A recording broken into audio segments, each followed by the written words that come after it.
नमस्कार.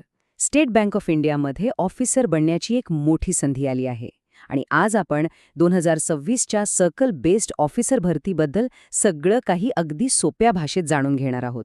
म्हणजे प्रत्येक टप्पा, प्रत्येक गोष्ट. बरं, सगळ्यात आधी हे पाहूया की SBIमध्ये काम करणं एवढं खास का आहे. नुकतंच 2025साठी SBIला जगातील सर्वोत्तम ग्राहक बँक आणि भारतातील सर्वोत्तम बँक हे पुरस्कार मिळाले आहेत. म्हणजे विचार करा, ही फक्त एक नोकरी नाहीये, तर देशातल्या एका मोठ्या आणि प्रतिष्ठित संस्थेचा भाग होण्याची ही संधी आहे. खरंच एक उत्तम संधी. आणि संधी किती मोठी आहे हे विचारताय? तर ऐका, एकूण जागा आहेत 2050. हो, बरोबर ऐकलं. देशभरात 2050 रेग्युलर जागांसाठी ही भरती आहे. म्हणजे संधी खरंच खूप मोठी आहे.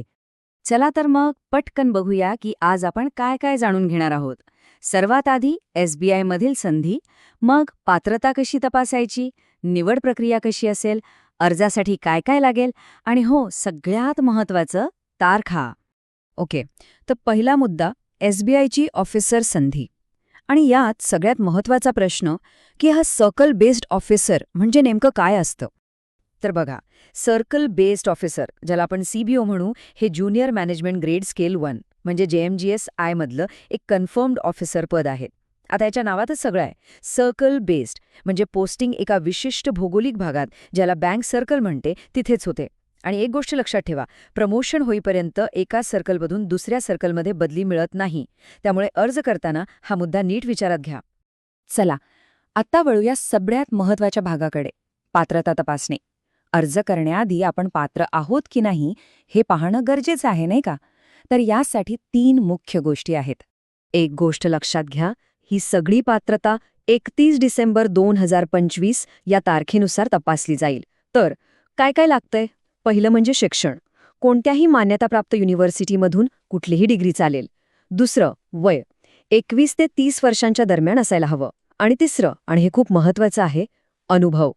कुठल्याही शेड्यूल्ड कमर्शियल बँकेत किंवा रिजनल रूरल बँकेत कमीत कमी 2 वर्षांचा ऑफिसर पदावरचा अनुभव असणं अनिवार्य आहे. आणि हा जो अनुभवाचा मुद्दा आहे ना, तो किती गंभीर आहे हे या सूचनेवरून कळेल. बघा, उमेदवारांना त्यांच्या सध्याच्या किंवा आधीच्या नोकरीतून सर्टिफाईड जॉब प्रोफाईल द्यावा लागेल. आणि जर तो जॉब प्रोफाईल SBIच्या गरजेनुसार जुळला नाही, तर अर्ज थेट रद्द केला जाईल. त्यामुळे या कागदपत्रांची तयारी आधीच करून ठेवा. ओके, समजा पात्रता जुळली, मग पुढे काय? आता पाहूया तिसरा टप्पा, निवड प्रक्रिया. SBI आपल्या अधिकाऱ्यांना कसं निवडतं? ही प्रक्रिया 4 भागांमध्ये आहे. तर हे आहेत ते 4 टप्पे. सगळ्यात आधी एक ऑनलाईन परीक्षा होईल. त्यात पास झाल्यावर कागदपत्रांची तपासणी म्हणजे डॉक्युमेंट व्हेरिफिकेशन. त्यानंतर येते मुलाखत म्हणजेच इंटरव्ह्यू. आणि शेवटी निवडलेल्या राज्याची स्थानिक भाषा येते की नाही याची एक चाचणी. प्रत्येक टप्पा महत्त्वाचा आहे, हे लक्षात ठेवा. आता जरा ऑनलाईन परीक्षेबद्दल सविस्तर बोलूया. यात 2 भाग आहेत. पहिला ऑब्जेक्टिव्ह टेस्ट, ज्यात English, banking knowledge, general awareness आणि इकॉनॉमी आणि कम्प्युटर ॲप्टिट्यूड हे विषय असतील. प्रत्येकासाठी वेगवेगळे प्रश्न, गुण आणि वेळ दिलेला आहे. आणि हा ऑब्जेक्टिव्ह पेपर झाला की लगेचच एक डिस्क्रिप्टिव्ह टेस्टसुद्धा आहे, 50 गुणांची. यात एक निबंध आणि एक पत्र लिहायचंय. बरं, मग अंतिम निवड कशी होणार? तर एक मेरिट लिस्ट बनेल आणि ती ऑनलाईन टेस्ट आणि इंटरव्ह्यूच्या गुणांवर आधारित असेल. ऑनलाईन टेस्टच्या गुणांना 75% वेटेज आहे आणि इंटरव्ह्यूला 25%. याचा अर्थ सरळ आहे, दोन्ही ठिकाणी चांगली कामगिरी करणं खूप खूप महत्त्वाचं आहे. ठीक आहे, आता पुढचा टप्पा, चौथा विभाग. अर्जासाठी काय काय लागतं याची एक चेकलिस्ट पाहूया. म्हणजे अर्ज भरताना धावपळ नको. चला बघूया काय काय डॉक्युमेंट्स अपलोड करायचे आहेत. लेटेस्ट फोटो आणि सही, ओळखपत्र जसं की आधार किंवा पॅन कार्ड, जन्मतारखेचा पुरावा, आपण आधी बोललो तो सर्टिफाईड जॉब प्रोफाईल, एक छोटा रिझ्युमे, तुमची डिग्री सर्टिफिकेट्स आणि मार्कशीट्स, अनुभवाचा दाखला आणि हो, लेटेस्ट सॅलरी स्लिप आणि फॉर्म 16 सुद्धा. माझी एकच सूचना आहे, अर्ज करण्यापूर्वीच हे सगळं स्कॅन करून तयार ठेवा. आता बोलूया अर्ज शुल्काबद्दल. जनरल, EWS आणि OBC कॅटेगरीसाठी शुल्क आहे 750 रुपये. तर SC, ST आणि दिव्यांग उमेदवारांना कोणतंही शुल्क भरायचं नाहीये.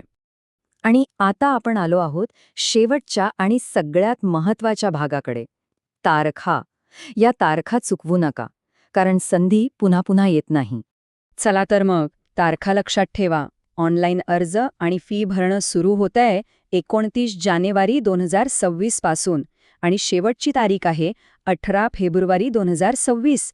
जास्त वेळ नाहीये. आणि परीक्षेची शक्यता आहे मार्च 2026 मध्ये. त्यामुळे माझी एकच विनंती आहे, शेवटच्या दिवसाची वाट पाहू नका, वेळेवर अर्ज करा. तर या भरती प्रक्रियेबद्दलची जवळपास सर्व आवश्यक माहिती आता आपल्याकडे आहे.